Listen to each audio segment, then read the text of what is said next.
میرے بھائیوں، دل تھام کے آج میں نے کئی ایسی باتیں کرنی جو میں نے ابھی تک کبھی بھی نہیں کی، کسی ویڈیو میں بھی نہیں کی، اور ایون اپنی نجی محفلوں میں بھی نہیں۔ کچھ باتیں ایسی بھی ہیں۔ تو زید ابن ارقم رضی اللہ تعالی عنہ علیہ السلام روایت کرتے ہیں، ان کے پاس کچھ تابعین آئے، صحیح مسلم 6225۔ انہوں نے کہا زید آپ کتنے خوش نصیب ہیں، شروع میں آپ نے اسلام قبول کر لیا، نبی صلی اللہ علیہ وسلم کے ساتھ آپ نے نمازیں پڑھی، آپ کے ساتھ جہاد کیا، آپ صلی اللہ علیہ وسلم سے ڈائریکٹ حدیثیں سنی، آپ کی صحبت کی، آپ تو بہت خوش نصیب ہیں۔ ہم آپ کے پاس صرف اس لیے آئے ہیں کہ آپ ہمیں کوئی ایسی بات سنائیں جو خود آپ صلی اللہ علیہ وسلم سے آپ نے سنی ہو۔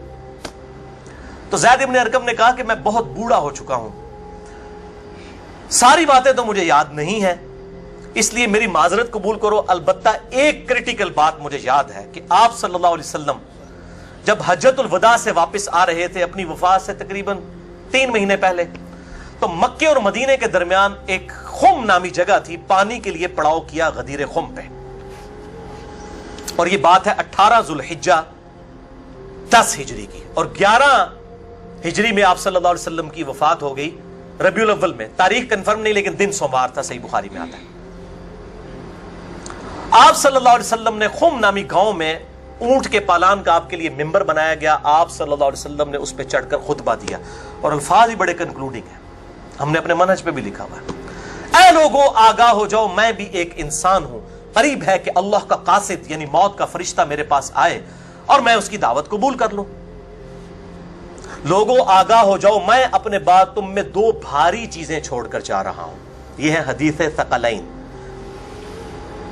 ان میں سے پہلی چیز اللہ کی کتاب ہے، اس میں ہدایت ہے، اس میں نور ہے، تم اللہ کی کتاب کو پکڑو، اپنا تعلق اس کتاب کے ساتھ مضبوط کرو، اللہ کی کتاب اللہ کی رسی ہے، جو اس کو پکڑے گا ہدایت پر ہوگا، جو چھوڑ دے گا گمراہ ہو جائے گا۔ پھر زید ابن ارقم کہتے ہیں آپ صلی اللہ علیہ وسلم ترغیب دلاتے رہے، اللہ کی کتاب، اللہ کی کتاب، اللہ کی کتاب، لیکن امت نے چھوڑ دی کتاب۔ اور پھر آپ صلی اللہ علیہ وسلم نے فرمایا دوسری بھاری چیز میرے اہل بیت ہیں، میں اپنے اہل بیت کے معاملے میں تمہیں اللہ سے ڈراتا ہوں، میں اپنے اہل بیت کے معاملے میں تمہیں اللہ سے ڈراتا ہوں، میں اپنے اہل بیت کے معاملے میں تمہیں اللہ کا خوف دلاتا ہوں۔ اچھا، اب ظاہر ہے اس زمانے میں بھی لوگ موجود تھے، لوگوں کے کان کھڑے ہو گئے۔ حضرت معاویہ بن ابی سفیان رضی اللہ تعالیٰ عنہ کا دور تھا، تابعین نے سیدھا سوال ہی عجیب و غریب کر دیا، انہوں نے کہا زید یہ حضور کی بیویاں اہل بیت نہیں ہیں؟ دیکھو،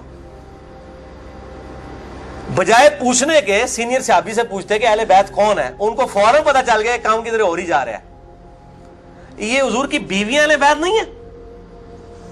زید ابن ارقم نے کہا کہ بیویاں اہل بیت ہیں، لیکن یہاں پر وہ مراد نہیں ہے، یہاں پر تو نبی صلی اللہ علیہ وسلم کے خاندان کے لوگ مراد ہیں، آل علی، آل عقیل، آل عباس، آل جعفر، وہ لوگ مراد ہیں اہل بیت، حضور کی بیویاں یہاں مراد نہیں ہیں، جن پر قیامت تک کے لیے صدقہ حرام ہے، یہ زید ابن ارقم نے کہا۔ ایت تھوڑا کوڑا سیجے طریق، اگلا بڑا سخت جے، میں ڈر رہا ہوں یہ بیان کرتے ہوئے، لیکن اس میں نے پمفلٹ میں لکھ دیا ہوا ہے، لیکن وہ لوگ پڑھ کے گزر گئے ہوں گے، لیکن میں اب آپ کو توجہ دلاؤں گا۔ صحیح مسلم 6228 نمبر طریق، اس میں پتہ کیا الفاظ ہیں؟ اس حدیث کے اینڈ پہ تابعین پوچھتے ہیں کہ کیا نبی کی بیویاں اہل بیت نہیں ہیں؟ تو زید ابن ارقم کہتے ہیں اللہ کی قسم نہیں، اللہ کی قسم نہیں، عورت تو کتنا عرصہ کسی مرد کے ساتھ گزارتی ہے، بعد میں اس کا مرد اسے طلاق دے دیتا ہے، وہ اپنے میکے واپس آ جاتی ہے، تو عورت کیسے اہل بیت ہو سکتی ہے؟ ایسا ہی مسلم پڑھ رہے جے بھائی، اے سولہ کافی نہیں پڑھ رہا ہے مولویو، صحیح مسلم 6228، وہ کہتے ہیں بیوی کو طلاق ہوئی اپنے گھر چلی گئی، وہ کہاں سے اہل بیت ہو گئی؟ یہاں تو نبی صلی اللہ علیہ وسلم کے خاندان والے مراد ہیں، جن پر قیامت تک کے لیے صدقہ حرام ہے۔ زید ابن ارقم کو ریال نہیں ملتے تھے، نہ سعودیہ سے نہ ایران سے، وہ تو صحابی تھے نا، رضی اللہ تعالیٰ عنہ, حق بیان کیا انہوں نے. اچھا یہ نہ سمجھیں یہ کہہ دیں کہ زید ابن ارقم کا اجتہاد ہے. اے بھائی اجتہاد نہیں ہے, سن لو. ایک معنوں میں اہل بیت بیویاں ہیں سورۃ الاحزاب آیت نمبر 33 کے تحت, لیکن یہ جس اہل بیت کے بارے میں اللہ سے ڈراتا ہوں ان کے ساتھ اس نے سلوک کرنا, یہ وہی لوگ تو ذبح ہوئے ہیں. آل عقیل ذبح ہوئے, آل جعفر ذبح ہوئے, آل عباس جعفر ہوئے, آل علی ذبح ہوئے, انہی کی اولادیں ذبح ہوئی ہیں نا. یہ 72 جو ہم شہدائے کربلا کہتے ہیں انہی کے بارے میں ڈرایا تھا جن کے بارے میں غیبی خبر دی گئی تھی کہ ان کے ساتھ امت برا سلوک کرے گی. اچھا یہ زید ابن ارقم کا اجتہاد نہیں ہے میرے بھائیوں. اس کی سپورٹ میں صحیح مسلم سے 2 مرفوع حدیثیں اپنے محبوب صلی اللہ علیہ وسلم کی حدیثیں بیان کرتا ہوں. سنیں پہلی حدیث انٹرنیشنل نمبر کے مطابق صحیح مسلم میں 6261 نمبر, اما عائشہ رضی اللہ تعالی عنہا وعلیہ السلام خود روایت کر رہی ہیں کہ ایک دن نبی صلی اللہ علیہ وسلم اس حال میں برآمد ہوئے کہ آپ صلی اللہ علیہ وسلم نے ایک کالے رنگ کی چادر اوڑھی ہوئی تھی جس پہ نقش و نگار بنے ہوئے تھے جیسا کہ اونٹ کے کجاووں کے ہوتے ہیں. کالے رنگ کی منقش چادر اوڑھی ہوئی تھی.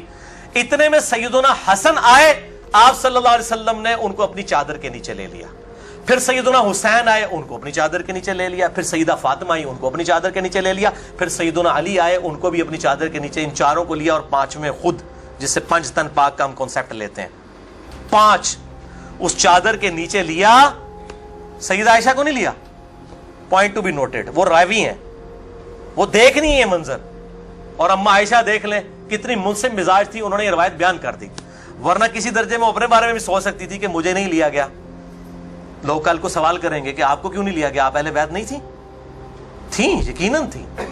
لیکن یہ والا معاملہ جو ہے وہ ایکسٹرا آرڈنری ہے, اسپیشل پروٹوکول ہے.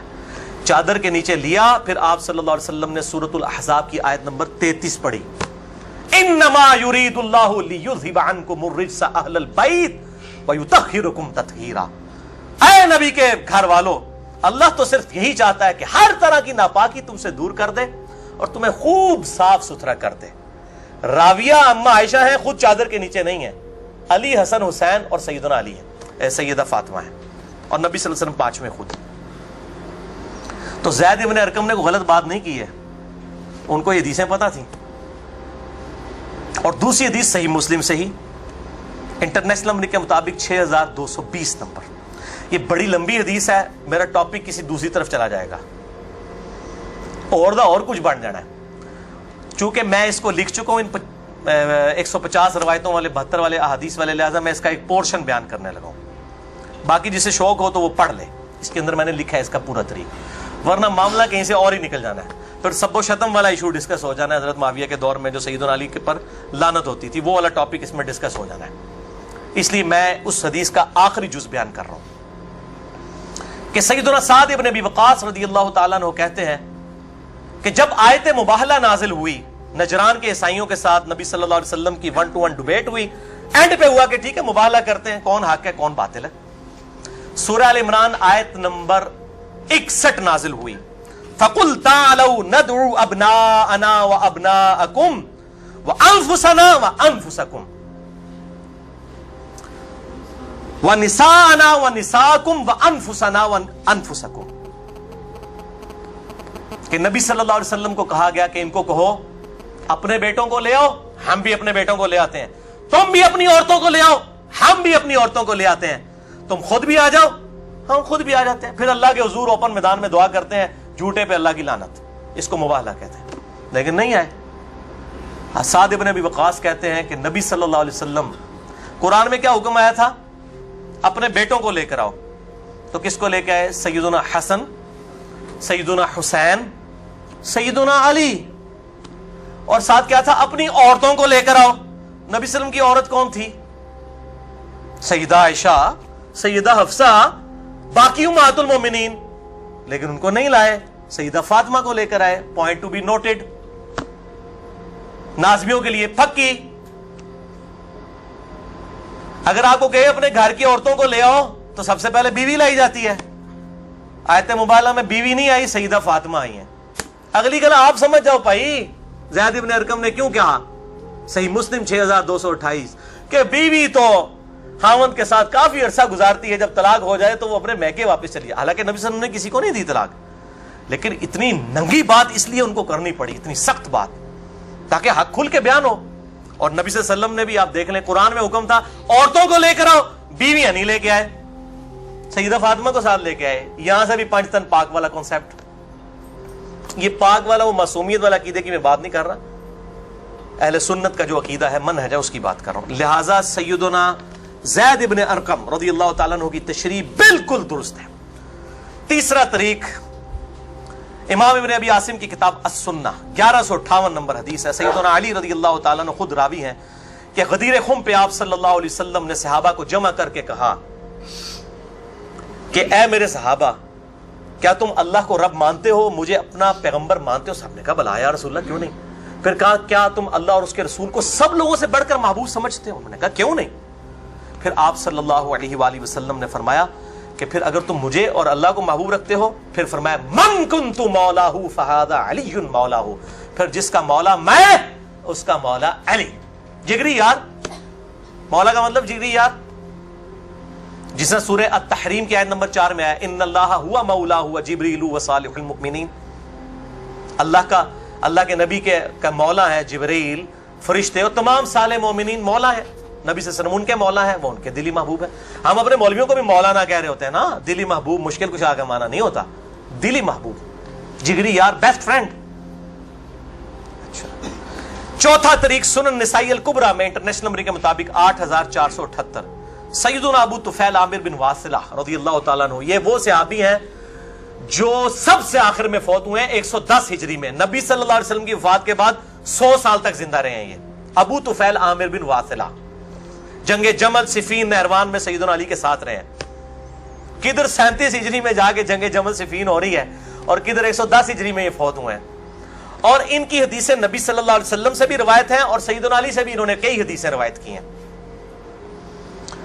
وہ کہتے ہیں کہ کھلے میدان میں سیدنا علی رضی اللہ تعالیٰ عنہ نے, یہ صفین کا ہی موقع تھا, پبلک کو جمع کیا, اپنے ماننے والوں کو جو ساتھ تھے, شیعان علی, شیعہ کا مطلب ہے گروہ کے بندے.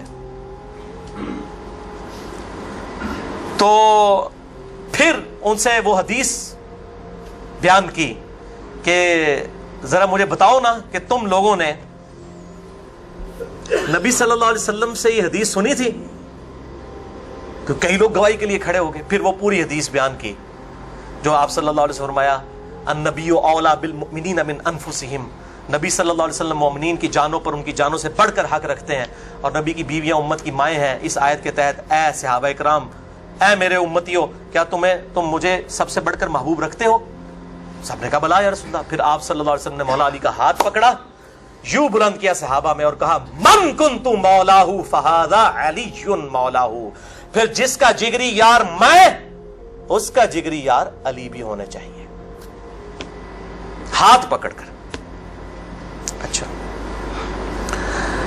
ابو طفیل عامر بن واصلہ کہتے ہیں یہ حدیث جب میں نے سیدنا علی سے سنی تو میں ہل گیا. میرے دل میں قلق تھا کہ نبی صلی اللہ علیہ وسلم نے اتنی بڑی بات کی حضرت علی کے بارے میں, اور صحابہ کرام علیہم رضوان نے گواہی دی. اس میں آگے الفاظ یہ موجود ہیں کہ اس میں ہی الفاظ موجود ہے کہ آپ صلی اللہ علیہ وسلم نے اسی حالت میں کہا اے اللہ, جو علی سے محبت رکھے اس سے محبت رکھ, جو علی سے دشمنی رکھے اس سے تو بھی دشمنی رکھ. یہ بہت بڑی بات ہے. ابو طفیل کہتے ہیں میں نے کہا یہ حدیث, میں کہتے ہیں باہر نکلا, میں نے کہا سب سے سینئر صحابی شروع کے مسلمان ہیں زید ابن ارقم. وہ پہلے تیار بیٹھے سن, زید ابن ارقم, وہ تمہیں بھولے گا نہیں زید ابن ارقم کون ہے. تو جماعت اسلامی دے سکول بھی نہیں دار ارقم بولن گے, تو دار ارقم انہی کے نام پہ رکھے ہوئے ہیں, کیونکہ دار ارقم سب سے پہلا گھر تھا جہاں نبی صلی اللہ علیہ وسلم دعوت توحید کیا کرتے تھے. زید ابن ارقم کے پاس گئے, ان کا زید آپ تو سابقون الاولون میں سے ہیں, مجھے بتائیں حضرت علی نے یہ حدیث بیان کی ہے اور اتنے لوگوں نے گواہی دی ہے. انہوں نے کہا تو کیا بات کرتا ہے, میں نے تو خود نبی صلی اللہ علیہ وسلم سے یہ حدیث سنی ہوئی ہے, من کنت مولاہ فہذا علی مولاہ, اور اے اللہ اس سے محبت رکھ جو علی سے محبت رکھے, اس سے دشمنی رکھ جو علی سے دشمنی رکھے. یہ وہ حصہ ہے جس کا ابن تیمیہ نے انکار کیا منہاج السنہ میں. پھر شیخ البانی نے پھر صفوں کے صفحے کالے کیے ہیں کہ ابن تیمیہ میں جلد بازی کی عادت تھی اور مبالغہ آرائی تھی. سلسلہ احادیث صحیحہ 2223 نمبر حدیث کے کانٹیکسٹ میں شیخ البانی نے سخت گرفت کی ہے. اچھا, پانچواں طریق صحیح مسلم میں 3713 ہے.